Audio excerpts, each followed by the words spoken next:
అందరికీ నమస్కారం. మీరు చూస్తున్నారు VR tech in Telugu. Friends, ఈ వీడియోలో కేవలం ఇంటర్మీడియట్ అర్హతతో రిలీజ్ అయిన ఆర్ఆర్బి ఎన్టీపీసీ అండర్ గ్రాడ్యుయేట్ పోస్టులు ఏ విధంగా ఆన్లైన్ అప్లికేషన్ సబ్మిట్ చేయాలో స్టెప్ బై స్టెప్ క్లియర్గా వివరించడం జరుగుతుంది. వీడియో ఎవరు స్కిప్ చేయకుండా పూర్తిగా చూడండి, అప్పుడే మీకు క్లియర్గా అర్థమవుతుంది. వీడియోలోకి వెళ్ళే ముందు చిన్న రిక్వెస్ట్ అండి, ఇంకా వీడియోని ఎవరైనా లైక్ చెప్తే లైక్ చేయండి, అలాగే మన ఛానల్ని సబ్స్క్రైబ్ చేసుకోండి. మీరు లైక్ చేయడం వల్ల ఇలాంటి మరిన్ని వీడియోలు చేయడానికి సపోర్ట్గా ఉంటుంది. ముందుగా ఏదైనా వెబ్ పేజ్ ఓపెన్ చేసి గూగుల్ సెర్చ్ బాక్స్ ముందు rrbapply.gov.in అని టైప్ చేసి ఎంటర్ చేయండి.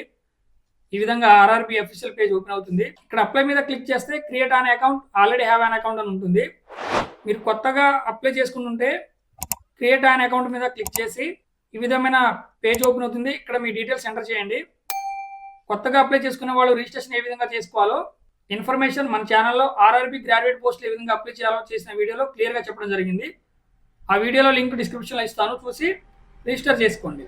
గతంలో ఆర్ఆర్బి సంబంధించిన ఏ విధమైన పోస్ట్ అప్లై చేసుకున్న వాళ్ళకి అకౌంట్ ఉంటుంది కాబట్టి ఆల్రెడీ హ్యావ్ అన్ అకౌంట్ మీద క్లిక్ చేయండి. ఈ విధంగా sign in to your account అనే పేజ్ ఓపెన్ అవుతుంది. ఇక్కడ మీ mobile number, password, captcha enter చేసి లాగిన్ మీద క్లిక్ చేయండి.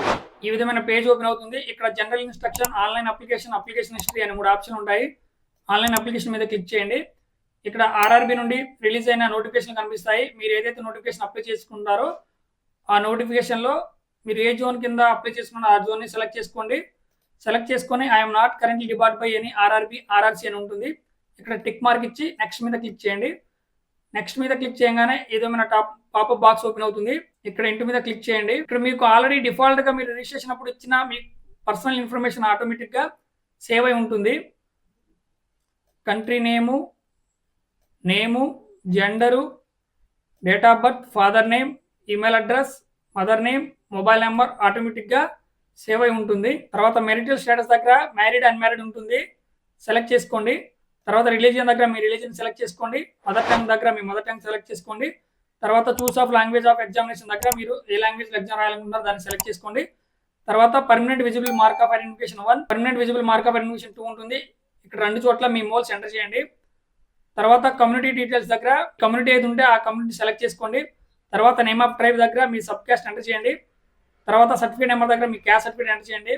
తర్వాత ఇష్యూయింగ్ అథారిటీ దగ్గర మీరు క్యాస్ట్ సర్టిఫికేట్ ఏ అధికారి అయితే ఇష్యూ చేశారో వాళ్ళని సెలెక్ట్ చేసుకోండి. మనకి తహసీల్దార్ చేస్తారు కదా, ఇక్కడ తహసీల్దార్ లేదు కాబట్టి revenue officer not below the rank of tahsildar ఉంటుంది, దాన్ని సెలెక్ట్ చేసుకోండి. తర్వాత ఇష్యూయింగ్ స్టేటు, మీకు క్యాస్ట్ సర్టిఫికేట్ ఏ స్టేట్లో ఇష్యూ అయిందో ఆ స్టేట్ని సెలెక్ట్ చేసుకోండి. తర్వాత ఇష్యూ డేట్ దగ్గర మీ క్యాస్ట్ సర్టిఫికేట్ ఏ డేట్లో ఇష్యూ అయిందో దాన్ని సెలెక్ట్ చేసుకోండి. తర్వాత do you wish to avail free rail travel pass of the examination ఉంది. అంటే మీరు ఎగ్జామ్ టైంలో మీకు ఫ్రీ రైల్వే ట్రావెల్ పాస్ కావాలంటే ఎస్ అని పెట్టుకోండి, లేదంటే నో పెట్టుకోండి. తర్వాత please indicate nearest railway station, మీకు దగ్గరలో ఉన్న రైల్వే స్టేషన్ ఏదైతే ఉందో రైల్వే స్టేషన్ పేరు ఇవ్వండి. తర్వాత అప్లోడ్ డాక్యుమెంట్ దగ్గర మీ క్యాస్ట్ అప్లోడ్ చేయాలి. ఇక్కడ క్యాస్ట్ పీడిఎఫ్ రూపంలో 500 KB బిలో ఉండాలండి. అప్లోడ్ డాక్యుమెంట్ మీద క్లిక్ చేసి క్యాస్ట్ని అప్లోడ్ చేసుకోండి. బ్రౌజ్ మీద క్లిక్ చేసి క్యాస్ట్ సర్టిఫికేట్ సెలెక్ట్ చేసుకొని సేవ్ మీద క్లిక్ చేయండి. డాక్యుమెంట్ అప్లోడ్ సక్సెస్ఫుల్ అని వస్తుంది. తర్వాత పోస్టల్ అడ్రస్ డీటెయిల్స్ దగ్గర మీ present address, permanent address details ఇవ్వాల్సి వస్తుంది. స్టేట్ దగ్గర మీ స్టేట్ సెలెక్ట్ చేసుకోండి. డిస్ట్రిక్ట్ దగ్గర మీ డిస్ట్రిక్ట్ సెలెక్ట్ చేసుకోండి. అడ్రస్ దగ్గర మీ అడ్రస్ ఇవ్వండి. విలేజ్, టౌన్, సిటీ దగ్గర మీ విలేజ్, టౌన్ ఏదైతే ఉందో అది ఇవ్వండి. పిన్ కోడ్ దగ్గర పిన్ కోడ్ ఇవ్వండి. ఒకవేళ మీ present address, permanent address 2 same అయితే ఇక్కడ టిక్ మార్క్ ఇవ్వండి. Tick of the permanent address is same as present address అని ఉంటుంది. ఒకవేళ లేకపోతే అన్టిక్ చేసి 2 ఎంటర్ చేయండి. టిక్ ఇస్తే ఆటోమేటిక్గా 2 డిఫాల్ట్గా ఫిల్ అయిపోతాయి. తర్వాత సేవ్ నెక్స్ట్ మీద క్లిక్ చేయండి. పర్సనల్ డీటెయిల్స్ సేవ్డ్ సక్సెస్ఫుల్ అని వస్తుంది. తర్వాత నెక్స్ట్ మీద క్లిక్ చేయండి. ఈ విధమైన పేజ్ ఓపెన్ అవుతుంది. ఇక్కడ category details, ex service man details దగ్గర మీరు ఎక్స్ సర్వీస్ మ్యాన్ అయితే ఎస్ అని పెట్టుకోండి, లేదంటే నో పెట్టుకోండి.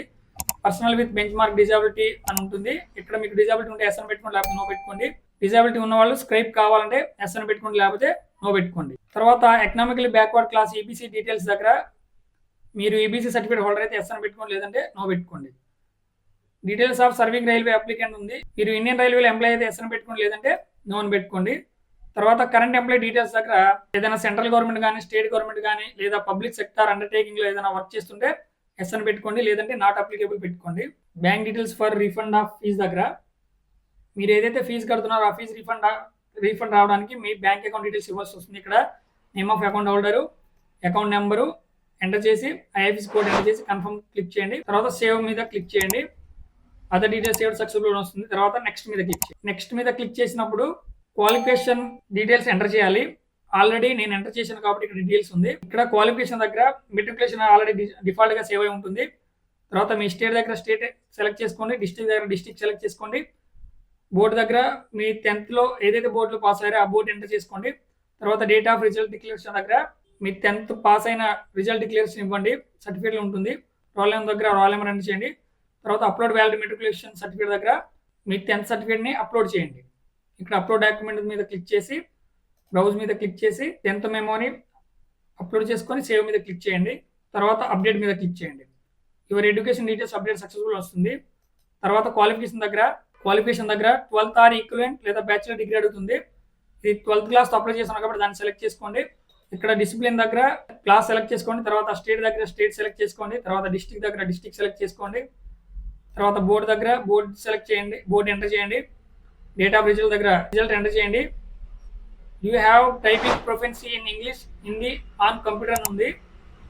మీకు కంప్యూటర్లో ఇంగ్లీష్ లేదా తెలుగులో టైపింగ్ స్కిల్ ఉంటే ఎస్ అని పెట్టుకోండి, లేదంటే నో పెట్టుకోండి. తర్వాత మీ మార్క్స్ పర్సెంటేజ్ ఎంటర్ చేయండి. ఇంటర్మీడియట్ డీటెయిల్స్ కూడా ఎంటర్ చేసుకున్న తర్వాత యాడ్ మీద క్లిక్ చేయండి.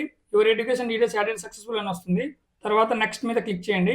ఇక్కడ మనం ఫోటో అండ్ సిగ్నేచర్ అప్లోడ్ చేసుకోవాలి. నేను ఆల్రెడీ అప్లోడ్ చేసుకున్నా కాబట్టి డిఫాల్ట్గా వచ్చేసింది.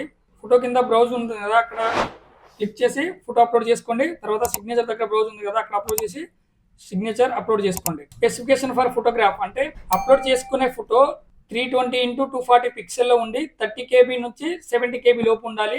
ఇదే విధంగా సిగ్నేచర్ కూడా 140x60 పిక్సెల్స్ ఉండి 30 KB నుంచి 70 KB లోపు ఉండాలి. ఈ విధంగా ఫోటో అండ్ సిగ్నేచర్ అప్లోడ్ చేసుకున్న తర్వాత సేవ్ మీద క్లిక్ చేయండి. తర్వాత నెక్స్ట్ మీద క్లిక్ చేయండి. నెక్స్ట్ మీద క్లిక్ చేయగానే మనకి జోన్ వైజ్ గా మనం ఎలిజిబుల్ ఉన్న పోస్టులు కనిపిస్తాయి. ఇక్కడ మీరు ఏ పోస్ట్కి అయితే ప్రిఫరెన్స్ ఇవ్వాలనుకున్నారో ముందుగా ఆ పోస్ట్ని ఇక్కడ ప్లస్ గుర్తుంది కదా, దాని మీద క్లిక్ చేసి వరుసగా మీకు నచ్చిన పోస్ట్ ని ముందు ప్రిఫరెన్స్ ఇచ్చుకోండి. పోస్ట్ ప్రిఫరెన్స్ ఇచ్చుకున్న తర్వాత డిక్లరేషన్ కింద డిక్లరేషన్ టిక్ మార్క్ ఉంటుంది, టిక్ మార్క్ ఇవ్వండి. తర్వాత ఇంకొక టిక్ మార్క్ ఉంటుంది, ఇక్కడ టిక్ మార్క్ ఇవ్వండి. టిక్ మార్క్ ఇచ్చిన తర్వాత ప్లేస్ దగ్గర మీ ప్లేస్ ఎంటర్ చేయండి. తర్వాత సేవ్ మీద క్లిక్ చేయండి. పోస్ట్ ప్రిఫరెన్స్ సేవ్ సక్సెస్ఫుల్ అని వస్తుంది. తర్వాత ప్రివ్యూ అప్లికేషన్ మీద క్లిక్ చేయండి. ప్రివ్యూ అప్లికేషన్ మీద క్లిక్ చేయగానే మీరు ఏదైతే డీటెయిల్స్ వచ్చారో అవన్నీ కరెక్ట్గా ఉన్నాయా లేవా అనేది ఒకసారి ప్రివ్యూలో చూసుకోండి.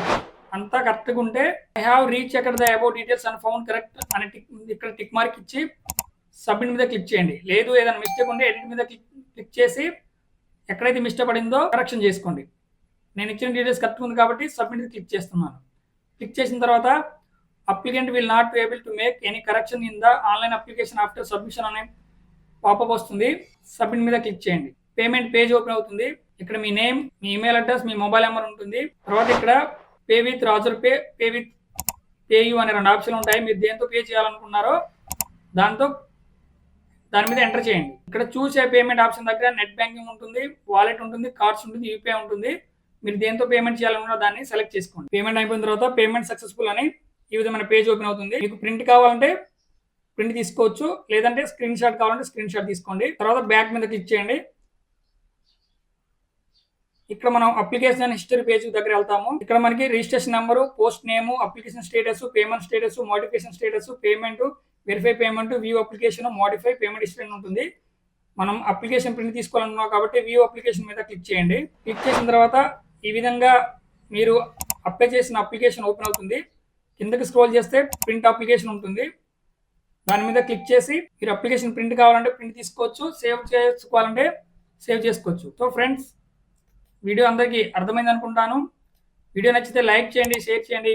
ఇలాంటి మరిన్ని వీడియోల కోసం మన ఛానల్ని సబ్స్క్రైబ్ చేసుకోండి. అలాగే బెల్ ఐకాన్ మీద క్లిక్ చేసి ఆల్ నోటిఫికేషన్ ఎనేబుల్ చేసుకోండి. నేను మన ఛానల్లో వీడియో పెట్టగానే మీకు నోటిఫికేషన్ వస్తుంది. Thank you.